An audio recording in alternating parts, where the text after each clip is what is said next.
Pipe Major Nicol plays the desperate battle.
Now that you've heard that played back, what have you got to say about it, by Major Nicol?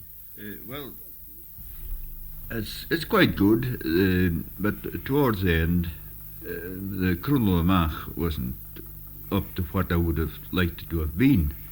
My fingers were getting cold then. Yes. Was really it's getting not cold. very warm in this room. And that accounts for that. I usually make a good Mach. Otherwise, the tune is as I got from John MacDonald. What was wrong with the Crunlo Mach? Wasn't clear. Not clear. The fingering, you mean? Yeah, the finger work wasn't just as clear as it could. How was the time? Oh yes, the pointing of the Crunlo Mach was all right. Yes. But it wasn't clear. It was usual steady, you know. Yes. But that is quite good. I'd like to play it better. Could do. I'm sure you will another time. I would like to make a better performance of it sometime when I'm in right form. But well, now, have you got anything to say about it? Well, I think it's a very nice job, except for the fingerwork, the Sturlamach and Kroenlamach. Yes. I had a wee slip at the beginning of the Torlamach. No, but it's cold, and your fingers are cold, and you've had a hard day, and your fingers are sort of swollen with cold. Right. That isn't the way you usually hear it played, is it? Oh no, it isn't. In the first and second variations. Oh no, it's quite a different tune from what is written. Yes. Many attempts have been made to write it, yes. And there are several different ways of it. Hmm. John MacDonald wrote it down to me in his own handwriting. Yes. And the way that he got it. Yes. One or two notes are missed out. I miss out 2 or 3 notes there to make the tune fit. Yes. And that was the way that John MacDonald did it. Yes. And he told me that the singlings are slow, doublings lively. Yes. Throughout the tune. Did he have any idea what the name of the tune meant? It's what it was about? The birds. He was for the birds. Yes. And did he have the idea of any particular bird in any particular variation? It was the curlews, as far as I... They were fighting, were they? But he did mention something about blackcock, didn't he? No, I don't remember blackcock, but... the curlew was a... Yes, definitely a butler bird. Well,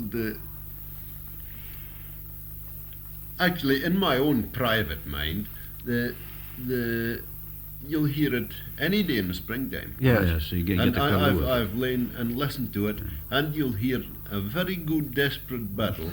You've seen crows and gulls. Yes. In fields when they're sowing. Yes. And each they keep their own areas, and then suddenly, for no known reason, they get all mixed up, and there's just one big battle. Yes. They whirl and sway away, and then they come and clash together.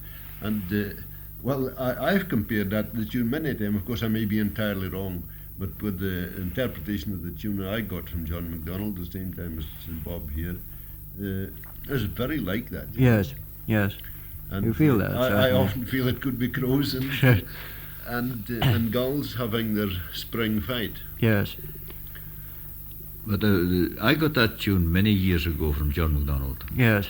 And I didn't like it for a start. I just no time for the tune because I heard it murdered on the platform.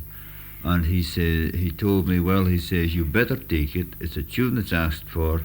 He says, practically every piper knows it, and plays it, and doesn't know the first thing about it. Yes. So he dotted it down, and he gave me a look of it for 5 minutes, and he said, take your pipes and play it. Yes. And I got into the hang of it, and I went from beginning to end of the tune after seeing his handwriting for about 5 minutes. Did he sing this tune in the first place by singing it? Yes, he went over it counter. And how would you sing the doubling of the second variation? Taddy, yaddy, yaddy. Of the first variation. The doubling of the first. Well, I said second, but never mind. Tell me just bits of any of them. Taddy, yaddy, yaddy, yaddy, yaddy, yaddy, yaddy, yaddy, Yes, yes. Now, I noticed while you were playing the doubling of the G-ish, Yes, on the E's, you are using the 2 G grace notes. yes, That's how you always do it, Yes. is it? yes. Because some pipers, I think, used to use the high G and the F grace note. Have you ever come across that way of playing it? I've seen No. it in several old No. books, No. but you've never heard any trace of that at all. No. No, not in any tune. It's the You, only. you know, on Yes, the, you can yes. see why. Yes, The yes, first yes, note is yes, harder yes, and yes, the F is and not that's quite all. so. Yes. It may have something to recommend it. It sounds nice. I never even tried it because In a tune like The Kiss of the King's Hand, it comes in there. It's not written in any of the books, no, I but don't think, it- but it's in some of the scales for Pembroke well, and so of on. course, I was always taught the 2 G's, and I always have played. Yes. I never even tried it, but to think of it, when you speak of it, it'd be very nice and soft. Of course, Yes. the F grace was quite popular with old Donald MacDonald. Yes, oh, I've Was heard it? so. Yes. Instead of a high G grace. note. Well, not in the like of that, No. but in a shake in the like of the end of the big bridge, what we'll be doing on the tape. Yes. I play the. You play an F grace The note. grace do you? note, Yes, the- we must remember that when yes, you I'll come bring on to that it. We'll up, bring because that the way point up. I play it. But Yeah. it's the Desperate Battle is unique because it is the only tune employing a double F. Yes, yes, in Pembroke. Yes, it's That not doubling done- of the F. Yes, it's not done in other tunes. No. And it's very odd that the ground and the variations appear to have nothing to do with one another according to the ordinary rules. I don't see But that. that's quite common in Pembroke, you know. There are some Oh other yes, cases, you certainly, get but, that. That's not uncommon at all. We've met Yes. several. But you've never felt felt worried about that in this student. No, You feel that the ground and the variations no, go no, together. no, all no. right. That doesn't matter really because it's the build up of the tune. Yes. It brings in what it's supposed to But express. it's a lovely, It's a beautiful lovely tune. construction. They're I think, beautiful of it. tune, Grand It's tune. meant to portray You as see far your- as I'm concerned. Yes. All your singlings are played down. Yes. Ta ilio, ilio, Yes. ilio. Yes. And your doublings are played up. Yes. Taddy and taddy and taddy and taddy. Yes. So forth. Yes. And you've got both these in the ground Yes, yes, yes. because the phrases as a whole are falling, Yes, and inside the phrases the notes are rising, yes, aren't they? yes, yes. At the beginning of the phrases. It's a very nice tune. I never played it in competition simply because, well, what's Everybody the plays it different. what's for the use of playing it the correct way if the judges don't know it? No, you'd get just a bit familiar now. But that is true. Why I never played it because the proper style of it is not. No. No. No. It is very nice played that way. I liked it very much indeed. I've never heard it like that quite before.